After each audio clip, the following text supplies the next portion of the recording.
ஆண்டவரும் இரட்சகருமாய கிறிஸ்துவின் நாமத்தில் உங்களை வாழ்த்துகிறேன். உங்களோடு நிற்பதில் ஆண்டவருக்கு நன்றி செலுத்துகிறேன். விசேஷமாய் மீண்டும் ஒரு புதிய ஆண்டை ஆண்டவர் எனக்கு தந்திருக்கிறார். என்னுடைய பலவீனத்தில் எனக்கு இருக்கிற ஒரு 35-36 வருடங்களாக ஒரு டயபெட்டிக் பேஷண்டாக இருக்கிற எனக்கு பல நிலையில், பல சோதனைகள், பல கஷ்டங்கள் மத்தியிலும் கூட, பல விபத்துக்கள் மத்தியிலும் கூட, பல பிரச்சனைகள் மத்தியிலும் ஆண்டவரை துதிப்பதற்கும் ஆண்டவரோடு ஒரு நல்ல ஆரோக்கியத்தோடு இருப்பதற்கு ஆண்டவர் கிருபை செய்திருக்கிறார். ஆண்டவருக்கு நன்றி செலுத்துகிறேன். மீண்டுமாய் உங்கள் யாவருக்கும் தெரிந்த திருச்சபை சென்னை பேராயர் மூலமாகவும், தூய பவுல் ஆலயத்தின் ஆயர்கள் விசேஷமாய் ஒவ்வொரு ஆயர்கள் மூலமாகவும், திருச்சபையுடைய ஆட்சி மன்ற மூலத்தின் மூலமாகவும், எங்களுடைய திருச்சபை நேதாஜி நகர் குருசேகரம் பின் ஆலயத்தின் சார்பாகவும், NMSI national missionary society of India மூலமாக உங்கள் யாவருக்கும் புது வருட வாழ்த்துக்களை தெரிவித்துக் கொள்கிறேன். நாமும் நம் அருகில் இருக்க ஆண்டவர் நமக்கு சமாதான கர்த்தராய் 10 நாட்களை முடித்து 11வது நாளை கொடுத்திருக்கிறார். அந்த ஆண்டவர் உங்களோடு இருப்பாராக என்று நம் அருகில் இருக்க மக்களுக்கு நம்முடைய சமாதான வாழ்த்துக்களை தெரிவித்துக் கொள்வோம். 10 நாட்கள் கடந்து வந்துட்டோம். 11வது நாள், இந்த வருஷத்தில் 2வது வாரத்தின் முதல் நாள். ஆண்டவரை காண ஆண்டவர் கிருபை செய்திருக்கிறார். வயதான 2 சகோதரிகள் முடியாத நிலைமையிலையும் நடக்க முடியாட்டாலும் முன்னால் வந்து காணிக்க வைக்கணும். அவங்க 2 பேருக்கும் எவ்வளோ விசுவாசம் பாருங்கள். அந்த அம்மா கையை பிடிச்சி, அந்த அம்மாவும் முடியல, அந்த அம்மாவும் முடியல, 2 பேரும் நடந்து வந்து அவங்க விசுவாசம், எவ்வளோ ஃபெய்த், எவ்வளோ நம்பிக்கை. உண்மையாகவே கர்த்தரை நம்புகிறவன் செழிப்பான், கர்த்தரை நம்புகிறவன் எந்த அடைக்கத்தில் வைக்கப்படுவான். கர்த்தாவே, நான் உம்மை நம்பி இருக்கிறேன், ஒரு காலம் வெட்கப்பட்டு போவதில்லை. கர்த்தரை நம்பி விசுவாசிக்கிறேன், எவனும் வெட்கப்படுவதில்லை. கர்த்தருடைய பிரமாணங்களை கைக்கொள்கிறவன் வெட்கப்படுவதில்லை. சங்கீதம் 119 சொல்கிறாரு, 71 சொல்கிறாரு, ரோமர் 10:9 சொல்கிறாரு, 10 சொல்கிறாரு, டூ நாட் ஷேம். நம்ம ஆண்டவரை நம்பி இந்த காலை வேளையில் வந்திருக்கிற நீங்கள் நானும் நிச்சயமாகவே இந்த புது வருஷத்தில் ஒரு புது அற்புதத்தை 2வது வாரத்தில் கண்டிப்பாக கடவுள் தரப்போகிறார். முதல் வாரத்தில் எப்பிபனி, ரிபனிங் ஆஃப் ரெவலேஷன், மாட்சிமையின் திருக்காட்சி, வெளிப்படுத்தலுக்கான மறுமொழி. எப்பிபனி என்பது ஆண்டோடைய பிரசன்னம். ஆண்டவர் நமக்கு எப்படி பிரசன்னமாக நமக்கு கொடுக்க போகிறாரு.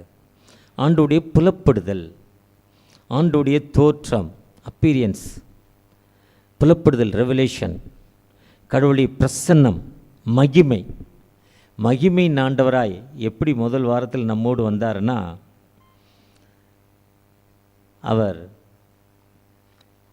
வெளிப்படுத்தினார். ஆண்டவர் நமக்கு என்ன பண்ணார், எப்படி வெளிப்படுத்தினார்? ஒரு சமாதான கர்த்தராய், ஒரு விடுதலை ஆண்டவராய், நானே கர்த்தர். ஏசாயா 45 ஐ ஆம் த லார்ட்,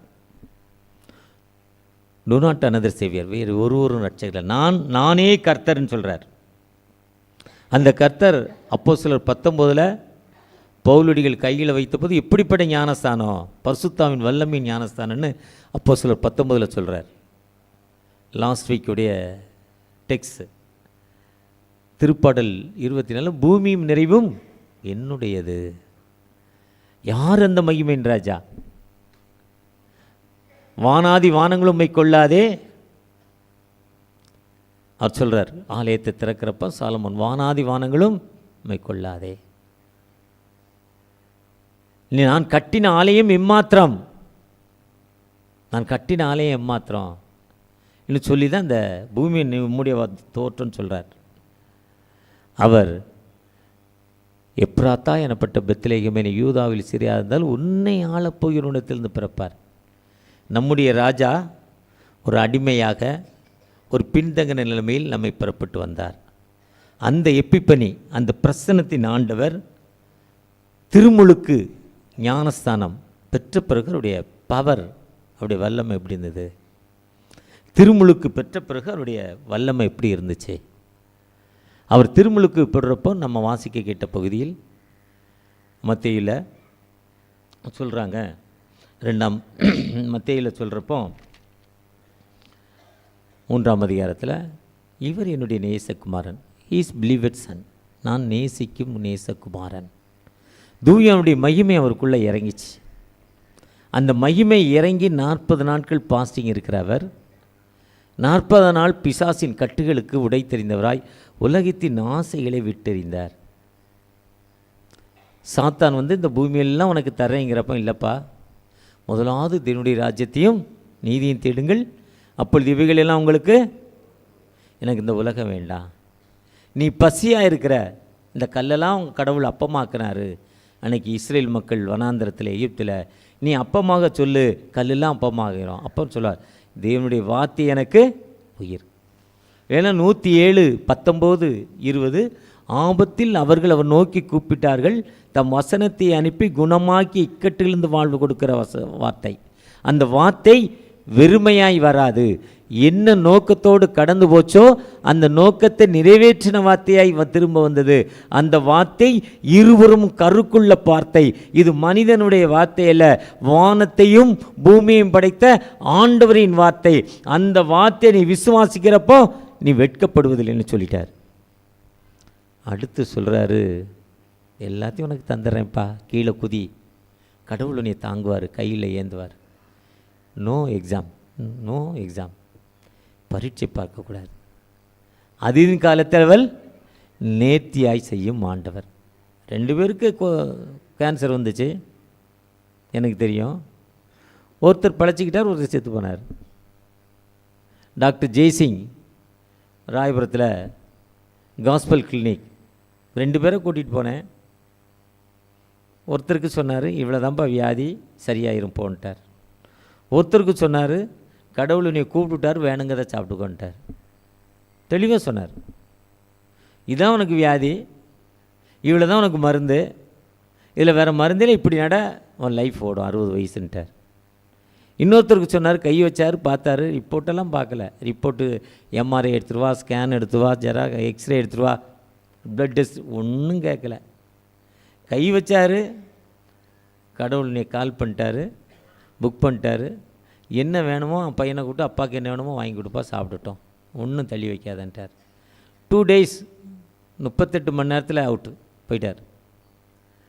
இதான் வியாதின்னு ஒரு பையனுக்கு சொன்னார். இன்னும் இருக்கான், கிட்டத்தட்ட 25 வருஷம் ஆச்சு, 25 வருஷத்துக்கு மேலே ஆச்சு.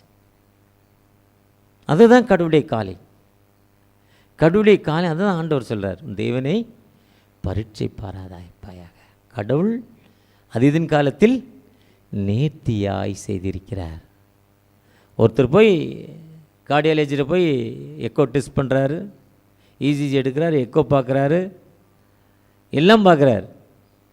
ஆனால் ஒருத்தர் பட்டுன்னு போயிடுறார், ஒருத்தர் போக மாட்டேங்கிறார். இதுதான் லைஃப். ஆண்டவர் எவ்வளோ நாள் கொடுத்துருக்கிறாரோ அதுதான் ஆண்டவரை நீ எக்ஸாம் பண்ணக்கூடாது. ஞானஸ்தானத்துக்கு அப்புறம் அது மட்டும் இல்லை, அவர் சொன்னது, உன் வாழ்வாழ் நாளை பிறருக்கு அர்ப்பணிப்புள்ள நாளாய் மாற்ற வேண்டும், காலம் நிறைவேறிற்று. கலாத்தியர் 4ஆம் அதிகாரத்தில் ஐ எம் சர்வன், நான் சிறு பிள்ளை, அடிமைன்னு சொல்கிறார். ஆனால் பெரிய பிள்ளை ஆனப்போது நான் அடிமை இல்லை, வாழ்வு, மற்றவர்களுக்கு என்னை அர்ப்பணிக்கிற வாழ்வு. அதுதான் காலம் நிறைவேற்று, நியாயப்பிரமாணத்தை நிறைவேற்றுங்கள். அந்த காலம் நிறைவேற்று, நியாயப்பிரமாணத்தை நிறைவேற்றுங்கள் வந்துக்கிறப்போ ஒருத்தர் கேட்குறான், ஒரு வாலிப மகன், ஐயா அந்த உலகத்தில் நான் என்ன செய்ய வேண்டும் என்று கேட்கிறான். நான் என்ன செய்யணும்? நான் நித்திய ஜீவனை பெற்றுக்கொள்வதற்கு நான் என்ன செய்ய வேண்டும்? மோசேட்ட சொன்னார், அநித்தியமான பாவ சந்தோஷங்களை விட்டு என் ஜனங்களோட துன்பத்தை தெரிந்து கொண்டு இனி வரும் பலன் மேல் நோக்கமாய் துன்பத்தை தெரிந்து கொண்டு என் ஜனங்களோட போனார் மோசேட்ட. இப்ரேயர் 11:24 என் ஜனங்களுடைய கூப்பிடுதல் எனக்கு கேட்டுருச்சு. அடிமைப்பட்டு கிடக்காங்க என் ஜனங்கள், என் ஜனங்களுடைய கூப்பிடுதல் எனக்கு கேட்டுருச்சு, அதனால் நீ போ. அவர் சொன்னார், ஐயா நான் பார்வன்ட்டு இருக்கேன், என்னையால் முடியுமா? மந்த நாக்கு திக்குவாய், நான் தானே உருவாக்கினேன். 2 கிட்னிக்கு நோ ரெஸ்ட்டு. என்றைக்கு மனுஷனை கரு உருவாச்சோ அன்னையிலேருந்து அந்த கிட்னி ஃபங்க்ஷன் ஆக ஆரம்பிச்சிருச்சு. என்றைக்கு ஃப்ரீஜருக்குள்ளே வச்சாங்களோ அன்றைக்கி கிட்னி ஃபெயிலியரு, முடிஞ்சு போச்சு. கிட்னிக்கு நோ ரெஸ்ட்டு, அதுக்கு தான் 2 கிட்னி. அதேமாதிரி 2 நாக்கை உருவாக்குனா அவ்வளோதான், எல்லாத்தையும் க்ளோஸ் பண்ணிவிடுவேன். ஏன்னா இந்த ஆள் நின்று பிளேடு போட்டுருக்காரு, இவ்வளோ நேரம் பேசிக்கிட்டே இருக்கிறாரு, தூக்கம் வருதே, ஏதோ வந்தோம் உட்காந்தோம் போனோம் முடிய மாட்டேங்கிற. அதுக்கு தான் 2 நாக்கு கொடுக்கல, 1 நாக்கு, 2 கண்கள். ஆண்டவருடைய படைப்பை பாருங்கள். அதான் சொல்லார், இல்லை நீ போ, என் மக்களுடைய அடிமைத்தனத்தை பிப்பார். அதுதான் நித்திய ஜீவன். அந்த நித்திய ஜீவனை பெற்றுக்கொள்ள நான் என்ன செய்வேன்? இதுதான் ஒவ்வொரு மதமும் ஒரு மதம் சொல்லுது, வருஷத்தில் ஒரு நாள் ராத்திரி தூங்காமல் இருந்தால் எங்கே போயிடலாம்? பரலோகத்துக்கு போயிடலாம். ஒரு மதம் சொல்லுது 30 நாட்கள் ஆண்டவரை தொழுது கொண்டா, ஒரு குறிப்பிட்ட இடத்துல போய் 30 நாட்கள் ஆண்டவரை தொழுது கொண்டால் போகலாம். இன்னொரு மதம் சொல்லுது, நீ இப்படிப்பட்ட உடையோடு ஆண்டவர் சொல்கிற மாதிரி இப்படிப்பட்ட ஆடையோடு இருந்தால் எங்கே போயிடலாம்? பரலோகத்துக்கு போயிடலாம். ஆனால் மத்தேயு 25 சொல்கிறார், லெஃப்ட்டு ரைட்டு, நீ பிளெஸ்ஸிங், நீ ஆசீர்வதிக்கப்பட்டவன், நீ சபிக்கப்பட்டவன். நான் பசியாயிருந்தேன், தாகமாயிருந்தேன், அந்நியனாயிருந்தேன். இதுதான் கிறிஸ்தவம், இதுதான் ஞானஸ்தானம். சிறுபிள்ளைன்னா அடிமை வேலைக்காரனாக இருந்தோம். ஆனால் இப்போ நியாயப்பிரமாணத்தை, ஞானஸ்தானத்துக்கு அப்புறம் நியாயப்பிரமாண நிறைவேற்று காலம் வந்தவுடனே சொல்கிறார், அவன் கேட்டவுடனே சொல்கிறார், நீ போய் அவனுக்கு உதவி செய். நல்ல சமாரியன், குட் சமாரியனுடைய கதை சொல்கிறார். என்னை விட உங்களுக்கு நல்லா தெரியும் அந்த கதை. நான் கதை இல்லை, லூக்கா 10ஆம் அதிகாரத்தில் நல்ல சமாரியனுடைய கதை என்னை விட நல்லா தெரியும். ஏடிஎம் கார்டு எடுத்து கொடுத்தாரு, டெபிட் கார்டு எடுத்து கொடுத்தாரு, வேணுங்கிறத வாங்கிக்கோ, சொய் பண்ணுக்கோ, எடுத்துக்கோ, வேணுங்கிறத ஃபுல் அமௌண்ட்டை கொடுத்துட்டார். இதில் யார் நல்லவன், யார் நீ நல்லவன்னா, உதவி செய்தவன் என்று நிதானிக்கிறேன், அதெல்லாம் நிதானிச்சு நீ இப்போ இதை செய், பல்லவத்துக்கு போயிடலான்னார். ஒருவேளை ஞானஸ்தானம் பெற்ற பிறகு ஜீசஸுடைய லைஃப், தன் வாழ்வை பிறருக்கு அர்ப்பணிக்கிற ஆழ்வு, தம்மையே ஜீவபலியாக, தம்மையே அர்ப்பணிப்பாக, தனக்கென்று அவர் ஒன்றுமே வைத்து கொள்ளாமல், தன் பேரில் ட்ரஸ்ட்டு, தன் பேரில் தலைவர் பதவி. நான் அதாவது எபிரேயர் 5ஆம் அதிகாரம் 5ஆம் வசனம் சொல்கிறாரு, பிரதான ஆசாரியன் எனப்பட்டாலும் அவர் ஒரு காலம் பிரதான ஆசாரியன் சொல்லலை, தலைமை குருன்னு சொல்லலை. அவர் தன்னையே அடிமைத்தனமாக தன் வாழ்வை அர்ப்பணிப்போடு, தன் வாழ்வை பிறருக்கு பிறரை சுயநல கருதி தன் வாழ்வை அர்ப்பணித்தார். இதுதான் பாப்பிஸ்ட் ஞானஸ்தானம் என்று தன் வாழ்வை ஜீசஸ் அர்ப்பணித்தார். நீங்கள் நானும் ஞானஸ்தானம் பெற்றுக்கொண்ட பிறகு பிறருக்காக தன் வாழ்வை அர்ப்பணிக்கிற மக்களாய் காணப்படுகிறோமா? என்எம்எஸுடைய ஃபவுண்டர் 17 பிஷப்ஸோடு டிசம்பர் 21ஆம் தேதி கல்கட்டாவில் சிராம்பூர் யூனிவர்சிட்டியில் 1903 ஐஎம்எஸ், பிப்ரவரி 12, 1905 டிசம்பர் 21 என்எம்எஸ்ஐ ஆரம்பித்தாங்க.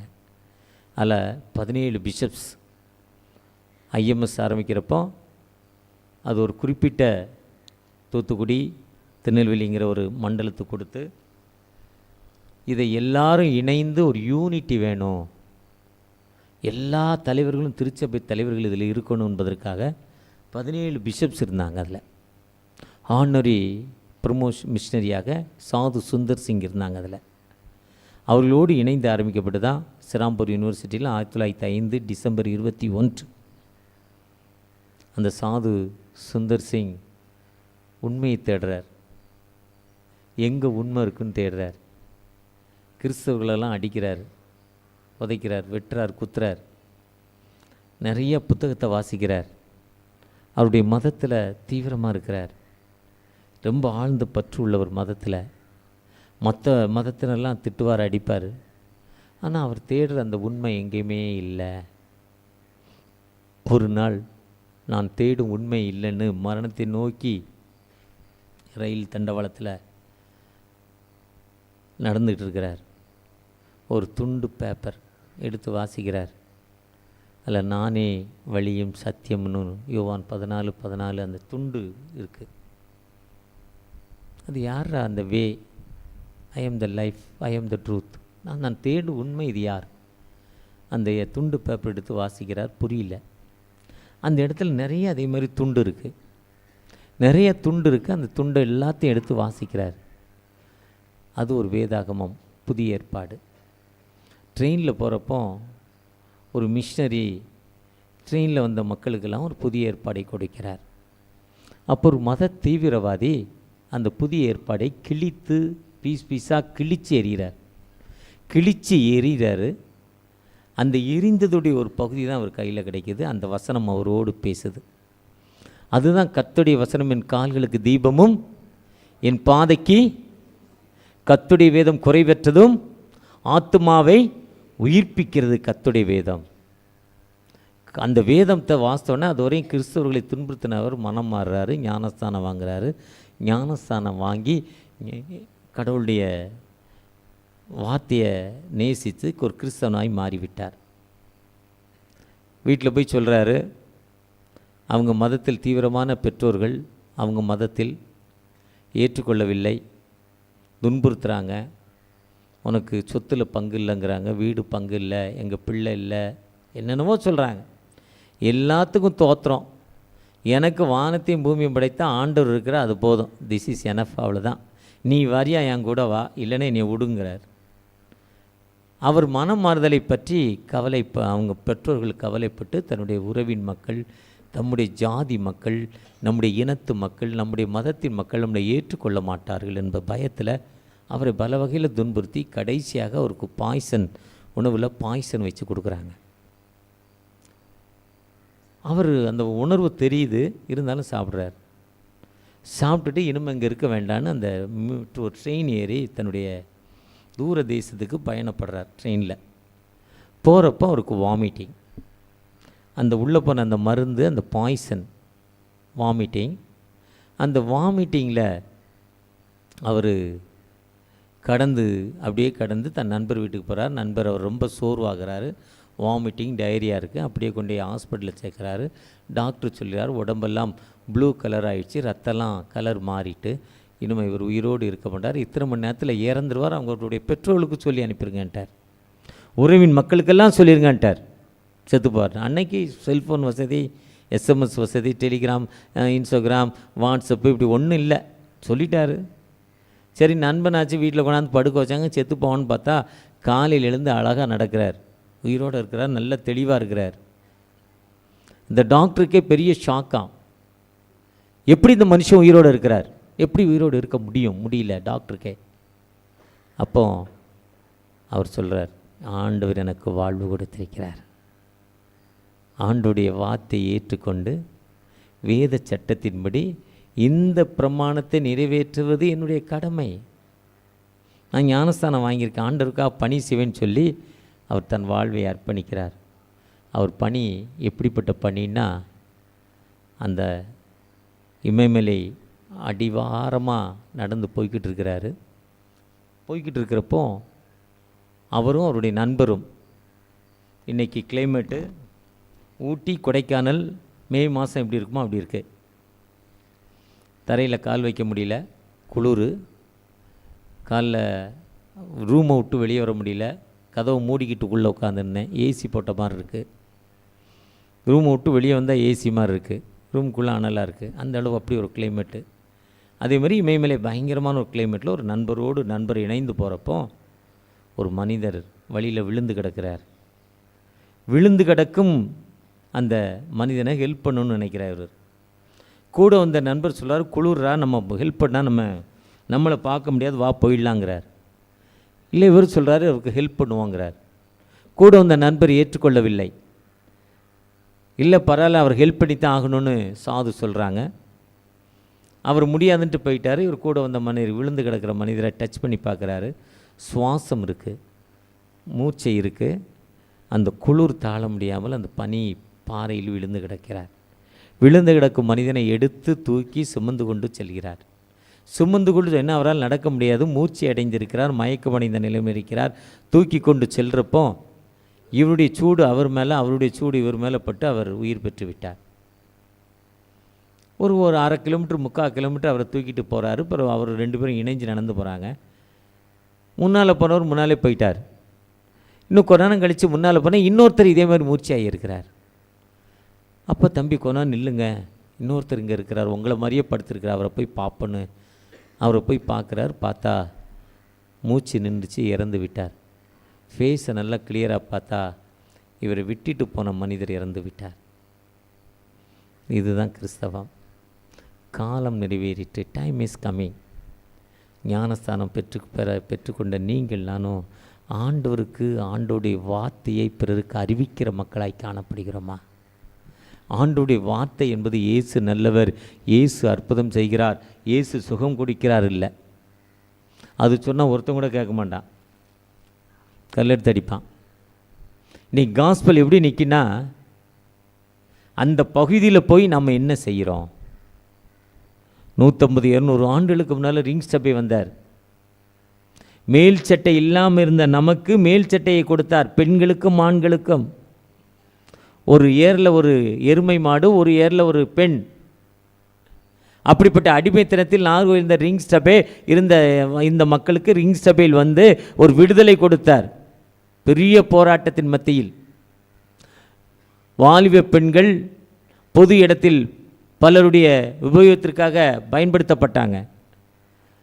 பொட்டுக்கட்டி விடுதல். அதிலிருந்து எபி மைக்கேல் அம்மையார் தன் வாழ்வை அர்ப்பணித்து அந்த மக்களை அழைத்து வந்தார். அந்த மக்களை அழைத்து வந்ததால் அந்த மக்களுக்கு ஒரு வாழ்வு கிடைச்சிது.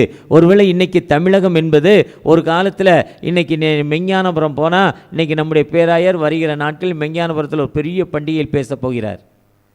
அங்கேருந்து பொண்ணு பார்க்க அந்த தூத்துக்குடிக்கு போகிற வழியில் மெயின் ரோடில் போக முடியாது. இவன் பின்தங்கின பகுதி பக்கத்து கிராமத்து வழியாக முள்காட்டு வழியாக தான் போனோம். அப்படிப்பட்ட அடிமைப்பட்டு கிடந்தோம். அன்னைக்கு வந்த மிஷனரி தன் வாழ்வை அர்ப்பணித்து நமக்கு வாழ்வு கொடுத்தார்கள். இன்றைக்கி நாம் எத்தனையோ ஜாதி பேரை சொல்லி ஊரை ஏமாற்றிக்கிட்டு இருக்கிறோம். ஆனால் உண்மையாக அடிமைப்பட்ட மக்கள் இன்றைக்கி திருநெல்வேலியை போல் இந்தியாவில் எவ்வளோ மக்கள் அடிமைப்பட்டு கிடக்கிறாங்க. நேபாளத்தில் போனால் மிஸ் பீப்புள்னு ஒரு கூட்டம் இருக்குது, தொலைக்கப்பட்டவர்கள். அவங்க ஜாதி பேரே மிஸ் பீப்புள். மேல் ஜாதி மக்களால் கீழ் ஜாதி மக்கள் நசுக்கப்படுறாங்க. அந்த அடிதாள முடியாமல் அவங்க காடுகளில் போய் பதுங்கி வாழ்ந்து கொண்டிருக்காங்க. அந்த பதுக்கத்தில் இருக்க அந்த மக்களுக்கு இன்றைக்கி மிஷன் இன்றைக்கி இல்லைன்னா அந்த மக்களுடைய வாழ்வு இல்லை. அந்த மக்களுடைய வாழ்வு எப்படி இருக்குன்னா, 74 வயது ஒரு பெரியவரை சந்திக்கிறேன் 5 வருடங்களுக்கு முன்னால். 3 வயதில் ஒரு குழந்தை இருக்குது. 74 வயது பெரியவர், வயதானவர். அவருடைய உணவு மூங்கில் குருத்து காடுகளில் தான் இருக்காங்க. ஒரு அடிமைப்பட்ட வாழ்வு. மிஷன் என்பது அதுதான் ஞானஸ்தானம். இயேசு ஞானஸ்தானம் பெற்ற பிறகு இருளில் வாழும் ஜனங்கள் பெரிய வெளிச்சத்தை காண்பதற்காக வந்தார்கள். அந்த இயேசுவின் அன்பை பெற்றுக்கொண்ட நீங்கள் நானோ இயேசுவின் அன்பினால் இயேசுவின் மறுமொழியாக வாழ்விற்காக ஞானஸ்தானத்தை பெற்றுக்கொண்ட நீங்கள் நானோ அடையாளத்தின் உறுதியும் அர்ப்பணியும் என்பது நாம் பிறருக்கு நம்முடைய அர்ப்பணிப்பை எப்படிப்பட்ட மக்களாய் காண்கிறோம். நம்முடைய அர்ப்பணிப்பை நாம் பிறருக்கு எப்படிப்பட்ட முறையில் சொல்லிக் கொடுக்கிறோம். சிஎன்ஐயுடைய ஃபவுண்டர், ஒய்என்சியோடைய ஜெனரல் செக்ரட்டரி, என்சிசியோடைய ஃபவுண்டர், நேஷ்னல் கிறிஸ்டின் கவுன்சிலுடைய ஃபவுண்டர், ஐஎம்எஸ் என்எம்எஸ் உடைய ஃபவுண்டர், வெள்ளான் விலை வேதநாயகம் மசரியா சாமுவேல் அவர்கள் அந்த வாலிபத்தில் இலங்கையில் நடந்து வர்றப்போ அங்கே உள்ள ஒரு மகன் இந்தியாவுடைய மேப் வரைஞ்சி, இந்தியாவுடைய வரைபடம் வரைந்து, அதில் இந்தியாவுக்காக பீச்சில் கடல் மண்ணில் இந்தியாவுடைய வரைபடம் வரைந்து அதில் முழங்கால்னு ஜெபம் பண்ணுறான். தன் வாழ்வை அர்ப்பணிக்கிறான், ஜெபித்து இந்தியா ரட்சிக்கப்பட வேண்டும் என்று. அப்போ தான் இந்திய மக்களுக்காக, இந்திய மக்களை கொண்டு இந்திய மக்கள் காஸ்பல் சொல்லணும். அப்படித்தான் ஆரம்பிக்கப்படுது ஐஎம்எஸ் என்எம்எஸ்ஐ. இன்றைக்கி என்எம்எஸ்ஐயில் நான் ட்ரெஷராக இருக்கிறேன். எங்களோடு இணைந்து பணி செய்யும் ஜவஹர் ப்ரமோஷன் மிஷனரி வந்திருக்காங்க. ஒருவேளை இன்றைக்கி என்எம்எஸ்ஐ என்பது ஒரு அர்ப்பணிப்போடு இன்றைக்கி வெஸ்ட் பெங்காலில் டார்ஜிலிங் கீழே டேப்லிங்கிற ஒரு இடம். எனக்கு 66 வயது. அவ்வளோ தூரம் ட்ராவல் பண்ணி வந்து நான் 2 நாள் ஜுரத்தில் படுத்தது அந்த டேப்லிங் பகுதிக்கு போயிட்டு வந்து தான். என்னுடைய 18 வயதில் என் ட்ராவல் ஆரம்பிச்சிட்டேன். என்னுடைய பிஸ்னஸ் மேட்டராக ஒரு நாளைக்கு 500 கிலோமீட்டர் நானே கார் ஓட்டுவேன், வேன் ஓட்டுவேன். 300 கிலோமீட்டர் 400 கிலோமீட்டர் கூட ட்ராவல் பண்ணிக்கிட்டே இருப்பேன், இரவு பகலாக. மலை ஹில்ஸு மேலே கீழே ஏறுவேன், இறங்குவேன், 10 கிலோமீட்டர் நடப்பேன், ஒன்றும் செய்யாது. ஆனால் அந்த டேப்லிங் பகுதி, டார்ஜிலிங் இந்தியாவில் மிகவும் ஒரு அதிக டூரிஸ்ட் உள்ள பகுதி டேப்லிங். அதுக்கு கீழே டார்ஜிலிங் கீழே டேப்லிங். பஸ் போக்குவரத்து இன்றைக்கி இல்லை. அரசாங்கத்துடைய பொது சேர்வை பப்ளிக் சர்வீஸ் பஸ் கிடையாது, ட்ரெயின் கிடையாது. ஆஃப் ரோடு, மேடும் பள்ளமும் நிறைந்த ஒரு பகுதி. அதில் டேப்ளிங்கில் என்எம்எஸ்ஐடைய பள்ளி ஒன்று இருக்குது, அதுக்கு அழைக்கப்பட்டிருந்தோம். 25 பிள்ளைங்க ஸ்ட்ரென்த்து. 2 கிலோமீட்டர் 4 வீல் டிரைவில் போனோம். உருட்டி எடுத்துருச்சு, ரோடே கிடையாது, மேடும் பள்ளமும். இப்படி சாஞ்சி 3 பேர் சீட்டில் 4 பேர் இருந்தோம். அப்போ தான் ஆட மாட்டீங்க, ஸ்டெடியாக இருப்பீங்கன்னு டிரைவர் டைட் பண்ணி உட்கார வச்சார். அப்பவும் இடித்து எங்களால் முடியல. அதுக்கப்புறம் 3 கிலோமீட்டர் நடந்து போனோம். 3 கிலோமீட்டர் நடந்து மேடு பள்ளம் நடக்க முடியாத நிலைமை நடந்து போனோம். அந்த பள்ளத்தில் 25 பிள்ளைகள் ஒரு ஸ்கூலில், ஒன்றா first standard to 5th standard. 87 வயது, ஒரு வயது நிரம்பிய பெரியவர். 5 அடி உயரம் இருந்தவர் இப்போ 3 அடி இருக்கார். அந்த ஹில்ஸில் அவரால் நடக்க முடியல, சின்ன குச்சி வச்சு தவுண்டு வர்றார். அவர் அந்த இடத்த என்எம்எஸ்ஐக்கு கொடுத்து, நீங்கள் ஸ்கூல் ஆரம்பிங்க, இந்த பிள்ளைகளுக்கெல்லாம் எஜுகேஷன் இல்லை, எங்களுக்கு வாழ்வாதாரம் இல்லை, வாழ்வை தேடி வெளியே போகிற இடத்துல அந்த பெண்களும் ஆண்களும் அங்கேயே லைஃப் செட்டில் பண்ணிடுறாங்க. அவங்களுக்கு இங்கே திருமணம் நடந்து பிறந்த பிள்ளை அனாதையாக நிற்கிது, அந்த பிள்ளைக்கு உதவி செய்ய யாருமே இல்லைன்னு சொன்னாங்க. தன்னுடைய 50 சென்ட் இடத்த ஃப்ரீயாக கொடுத்துருக்கார், இன்னும் 50 சென்ட் இடத்தையும் தர்றார். அதில் ஒரு பில்டிங் கட்ட நம்மளால் முடியல. அதில் 25 பிள்ளைகளில் 7 பிள்ளைகளுக்கு ஒரு அம்மா உதவி செய்யுது. அந்த அம்மா தான் அந்த அம்மா ஸ்கூலுடைய ஹவுஸ் கீப்பிங், தூய தமிழில் ஆயா வேலை செய்யுது அந்த ஸ்கூலில், ஹவுஸ் கீப்பிங். 7 பிள்ளைகளுக்கு உணவு கொடுக்கு. அந்த அம்மாவுக்கு புருஷன் இல்லை, போனவன் வரல. தன்னுடைய வீட்டை தங்கு விடுதியாக பாதி இடத்தை மாற்றி, அது குளிர் பிரதேசம் என்பதால் போக்குவரத்து ரொம்ப குறைவு, வசதி இல்லாத இடத்துல சொந்த காரு சொந்த பைக்கில் இருக்க அன்ஆத்தரைஸ் பெர்சன் வந்து தங்குறாங்க. ஏன்னா எந்தவித பயம் இல்லாமல் அன்ஆத்தரைஸ் வேறு யாரும் வர முடியாது. அவங்களுக்கு அந்த இடத்த வாடகைக்கு விட்டு அதிலேருந்து வர பணத்தை வாங்கி 7 பிள்ளைகளுக்கு உணவு கொடுக்கும் அந்த அம்மா அப்பா விட்டுட்டு போன பிள்ளைகளுக்கு. அந்த அம்மா ஒரு கிறிஸ்டின். என்னைக்கு ஆண்டவரை ஏற்றுக்கொண்டாங்களோ தன் வாழ்வை அர்ப்பணிக்கிறாங்க. அதுதான் அர்ப்பணிப்பு. அப்பா பிதாவே என்று கூப்பிடுகிற புத்திர சுவிகாரத்தை கொடுத்து ஆண்டவர் அந்த காலம் நிறைவேறிற்று. அந்த காலம் நிறைவேறினதால் தன்னுடைய ஊழியத்தின் பயனை செய்ய ஆரம்பிச்சிருக்காங்க. ஒருவேளை இன்னைக்கு அந்த காலம் நிறைவேறின நீங்கள் நானும் நம்முடைய அர்ப்பணிப்பு என்ன? ஒருவேளை இயேசுவின் திருமுழுக்கு என்பது இது நிறைவேற்றுவது தேவ நீதி. அந்த நீதியை நிறைவேற்றின நீங்களாம் இன்றைக்கி 90 விழுக்காடு மக்கள் நாம் ஆண்டுடைய சட்டத்தின்படி, வேதத்தின் சட்டப்படி ஞானஸ்தானம் பெற்றிருக்கோம், கன்ஃபர்மேஷன் வாங்கிட்டோம். திருச்சபையின் முழு அங்கத்தினராக நாம் நியமிக்கப்பட்டிருக்கோம். பேராயர் தலையில் கை வைத்து தூய ஆவியானவர் உங்கள் மேல் பொழுந்தளிட்டார். ஆண்டுடைய தூய ஆவியை பெற்றுக்கொண்ட நீங்கள் புறப்பட்டு போய் சகல ஜாதியும் சீஷராக்கி, நீங்கள் உலகம் எங்கே போய் சர்வ சிருஷ்டிக்கும் அன்றியும் மனம் திரும்புதலும் பாவ மன்னிப்பை மெரிசலம் தொடங்கி சகல தேசத்தாருக்கும் பிதா என்னை அனுப்பின போல் நான் உன்னை அனுப்புகிறேன், என் ஆடுகளை மேய்ப்பாயா என்று மனதுருகி கேட்கும் பேதுருட்டு கேட்கும் ஜீசஸ் ஐயா நம்மளை நோக்கி, நீ என் ஆடுகளுக்காக மேய்ப்பாயா, கொடுப்பாயா, ஜெபிப்பாயா என்று நம்மை நோக்கி கேட்டுக்கொண்டிருக்க ஆண்டவற்ற நம்முடைய அர்ப்பணிப்பு, சுவிசேஷ அர்ப்பணிப்பு என்ன? நம் ஆண்டவருக்காக என்ன செய்து கொண்டிருக்கிறோம்? இன்றைக்கி கடந்த நாட்களில் என்எம்எஸ்ஐ பிள்ளைகளுக்காக நாங்கள் அர்ப்பணிப்போடு ஜெனரல் செக்ரட்டரி பேராயரை அணுகிய போது, ஏன்னா பேராயர் தான் என்எம்எஸ்ஸுடைய பிரசிடெண்ட், அவங்க தான் தலைவர். இந்த 7 பிள்ளைகளுக்கெல்லாம் ஏதாவது கொடுக்கணியான போது 10 திருச்சபை பெயர் எழுதி கொடுத்தார். அதில் முதல் பெயர் தூய பவுல் ஆலயம் சூளை. ரெவரண்ட் சாமுவேல் இருக்கார், போய் பாருங்கள், உங்களுக்கு கொடுப்பார். ஒரு லெட்டர் கொடுத்தார். என்னுடைய ஜெனரல் செக்ரட்டரி வந்து பார்த்த உடனே ஒரு அமௌண்ட் கொடுத்தாங்க. மற்ற ஆயர்கள் என்ன சொல்லுவாங்க, நாங்கள் சர்ச்சை கட்டுறோங்க, பணம் இல்லைங்க சொல்லுவாங்க. அர்ப்பணிப்போடு பணி செய்யும் இந்த தூய பவுல் ஆலயத்தின் மக்களாகிய நீங்கள் இன்னும் அர்ப்பணிப்போடு என்எம்எஸ்ஐயோடு இணைந்து என்எம்எஸ்ஐக்காக, ஐஎம்எஸ்க்காக, விஸ்வானிக்காக, எஃப்எபிக்காக, ஷேலம் மினிஸ்ட்ரிக்காக, ஜேம்ஸ் மினிஸ்ட்ரிக்காக, யூத் பிளெஸ்ஸிங்காக, ஐஎம்முக்காக, கிதியோன் இன்டர்நேஷ்னலுக்காக, ஒவ்வொரு ஊழியங்களுக்காக உங்களை ஜெபிக்கும்படி அன்போடு அழைக்கிறேன். ஜெபிக்கிறது மட்டுமல்ல, குழுவாக சேர்ந்து ஒரு சப்போர்ட், அது மட்டுமல்ல மிஷனாக, மிஷனரியாக நீங்கள் ஊழியத்தில் உங்களை அர்ப்பணியுங்கள். அர்ப்பணிக்கிறப்ப ஆண்டவர் உங்களை பெண்மேலும் ஆசீர்வதிக்க ஆண்டவர். என என் கட்டளைகளை நீங்கள் கருத்தாய் கை கொள்ளும்போது 119 சொல்கிறார், நீங்கள் பிரமாணங்களை கை கொள்கிறப்போ நீங்கள் வெட்கப்பட்டு போவதில்லைன்னு சொல்கிறார். 2 நாளைக்கு முன்னால் அந்த வசனத்தை திரும்ப வாசித்தேன். 119:6, நான் நம்முடைய கற்பனைகளையெல்லாம் கண்ணோக்கும் போது வெட்கப்பட்டு போவதில்லை. To not shame. வெட்கப்பட்டு போவதில்லை. நீங்கள் ஆண்டோடைய சத்தத்துக்கு எப்போ ஒப்பு கொடுக்குறீங்களோ அப்போ ஆண்டவர் திருச்சபையோடு இணைந்து, திருச்சபையின் ஆயரோடு இணைந்து, திருச்சபையின் மூப்பர்களோடு இணைந்து, செயலர் பொருளோடு இணைந்து, நாம் ஒரு குழுவாக இணைந்து நம்முடைய மிஷன் சப்போர்ட். ஒருவேளை இன்னைக்கு கூட சென்ட் பால்ஸ் மூலமாக உங்களுடைய ஃபீல்டு விசிட்டுக்கு போகிறீங்க.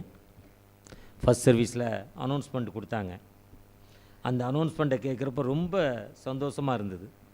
ஒருவேளை நாமும் நம்முடைய அர்ப்பணிப்போடு அப்படிப்பட்ட ஊழியத்தில் நம்ம அர்ப்பணிக்கிறப்போ ஆண்டவர் எல்லா நிலையிலும் உயர்த்தும் ஆண்டவர். இன்றைக்கி என்எம்எஸ் ஊழியர் நம்மோடு வந்திருப்பதை குறித்து நன்றி செலுத்துகிறேன். மீண்டுமாய் தகப்பனே எங்களோடு பேசியிருக்கீங்க, நன்றிப்பா. ஒரு விசை கூட மனமிறங்கப்பா, எங்களை ப்ளஸ் பண்ணுங்க தகப்பனே, எங்களை ஆசீர்வதிங்க தகப்பனை நோக்கி பார்ப்போமா. ஆம் தகப்பனே, உம்மை நோக்கி பார்க்குறோம். உம்முடைய கிருபைக்காக காத்திருக்கிறோம், உம்முடைய இரக்கத்திற்காக காத்திருக்கிறோம்ப்பா. உம்முடைய அன்பு என்றும் குறையாத அன்புப்பா. உங்களுடைய அன்பினால் என்னுடைய வியாதியிலேருந்து எனக்கு விடுதலை தந்திருக்கீங்க. கடன் பிரச்சனையிலேருந்து எனக்கு விடுதலை தந்திருக்கீங்க. தீர்க்க முடியாத என்னுடைய சகோதரிய பில்லி சூனியங்களால் அடிமைப்பட்டிருந்த எனக்கு இந்த நாளில் உண்மை ஆராதிக்க தொழுதுக்குள்ள ஒரு விடுதலை தந்திருக்கீங்க. நன்றிப்பா, நன்றி தகப்பன. இந்த நாளில் பில்லி சூனியத்தால் கெட்டப்பட்டிருந்த எனக்கு ஒரு குழந்தை பாக்கியத்தை தந்தீங்க. அந்த பில்லி சூனிய கட்டுகள் அடிபட்டிருக்குப்பா. அதுக்கு நான் ஜபிக்க பொழுது நீங்கள் அதை கேட்டு விடுதலை தந்தீங்க. நன்றிப்பா, நன்றி நன்றி. மீண்டும் எனக்கு விரோதமாக எழுப்பப்படுற சக்திகள் மாற்றப்படணும்ப்பா. வயதான காலத்தில் அந்த மூட்டு வலி தகப்பன, மூட்டு மாற்று அறுவை சிகிச்சைன்னு சொல்கிறாங்கப்பா. ஏன்டா அவ்வளோ பணம் இல்லைப்பா, அந்தளவுக்கு பலன் இல்லைப்பா. இருக்கிறவர் இந்த மூட்டில் ஒரு புதிய பலனை தாங்கன்னு ஏக்கத்தோடு ஜெபிக்கிற அந்த அன்பு மகளுக்காக தகப்பன. கண்களில் கேட்ராக்ட் இருக்குப்பா, ஆப்ரேஷன் பண்ணணுங்கிறாங்க. எவ்ரி 1 hour மருந்து ஊற்றணுங்கிறாங்க. என்னையால் முடியாத நிலைமை. பிள்ளைகளெல்லாம் தூரதேசம் ஃபாரினில் இருக்காங்கப்பா. நான் தனிமையில் இருக்கிறேன், எனக்கு யார் உதவி செய்வா? ஏக்கத்தோடு ஜெபிக்கிற அந்த அன்பு மகளுக்காக தகப்பன. வயதான காலத்தில் கவலைப்படாதே, திகையாதே, நான் உன் தேவன் என்று சொல்லியிருக்கீங்க. அந்த வாக்குத்தத்தை இந்த மகளுக்கு கொடுக்குறோம். ஆசீர்வதிங்கப்பா. பலவீனப்பட்ட குடும்பத்தில் அமைதி இல்லாத நிலைமை, பணம் இல்லைப்பா, பணத்திற்காக வாங்கிய கடன் அதிகமான நிலைமையில் வட்டி எங்களை சூழ்ந்து ஒரு அடிமைப்பட்டு கிடக்கிறோம். எங்களுக்கு ஒரு விடுதலை தாங்க. ஏக்கத்தோடு ஜெபிக்கிற அந்த அன்பு குடும்பத்திற்காக தகப்பன. பிஸ்னஸில் தோல்வியடைந்த நிலைமையில் இருக்கிறோம். அந்த தோல்வியிலிருந்து ஒரு முழுமையான விடுதலை எங்களுக்கு வேணும். ஏக்கத்தோடு ஜெபிக்கிற அன்பு பிள்ளைகளுக்காக. வாழ்க்கையில் எங்களுக்கு ப்ரமோஷனே இல்லைப்பா, நாங்கள் கிறிஸ்து ஏற்றுக்கொண்டு கெசட்டில் எங்கள் பெயரை மாற்றிட்டோம், எங்களுடைய பெயர் மாற்றப்பட்டுருச்சு, அதனால் நாங்கள் இதிலேருந்து இதுக்கு வந்துட்டோம், அதனால் எங்களுக்கு பதவி உயர்வு இல்லை, கோட்டா குறைஞ்சிருச்சுன்னு கவலைப்படுறேன் அப்பா. ஆனால் உம்மை நோக்கி பார்க்குறப்போ அதெல்லாம் ஒன்றும் இல்லை. நீர் வானத்தையும் பூமியும் படைத்த தகப்பனல்லவா, பூமியும் நிறைவும் என்னுடையதுன்னு சொன்னதில்லப்பா. நான் சொல்லாகும் கட்டளை நிற்கும்னு சொன்னீங்க தகப்பனே. என் நாமத்தினால் எவைகளை கேட்டாலும் அவைகளை தருவேன்னு சொன்னீங்கல்ல. அந்த வாக்கு தத்துவத்தின்படி விசுவாசத்தோடு கேட்டிருக்கேன். நான் ஒரு காலம் வெட்கப்படக்கூடாதுப்பா. Do not shame. Any time தகப்பனே, எப்பொழுது நான் வெட்கப்படாமல் ஒரு புதிய பலனடைய உமக்கு சாட்சியலாக நான் கிறிஸ்துவின் பிள்ளை என்ற அடையாளத்தை என் மேல் போட்டுக்கொள்ள, அதனால் வெட்கம் அடையக்கூடாதுப்பா. நான் வெட்கம் அடையாதபடி எல்லா தடைகளையும் உடைத்தெறிகிற தகப்பன் அல்லவா, தேவைகளை சந்திக்கிற தகப்பன் அல்லவா, எல்லா தேவைகளையும் கொடுக்கிற தகப்பன் அல்லவா. உங்கள் தூயாவுடைய மகிமை எனக்கு வரட்டும், ஒரு விடுதலை வரட்டும் தகப்பனே. அடுத்த வாரம் அதே சாட்சியை நாங்கள் வந்து சொல்லணும். மனமிறங்கி ஆசீர்வதிங்க. உங்களுடைய பிரசன்ன வழிநடத்த எங்களோடு இருக்கட்டும். மீட்பர் இயேசு மூலம் ஜெபம் கேளும் அன்பின் தகப்பனே. ஆமேன், ஆமேன். அறுவடை மிகுதியாலோ இல்லை, அன்பரின் கதறல்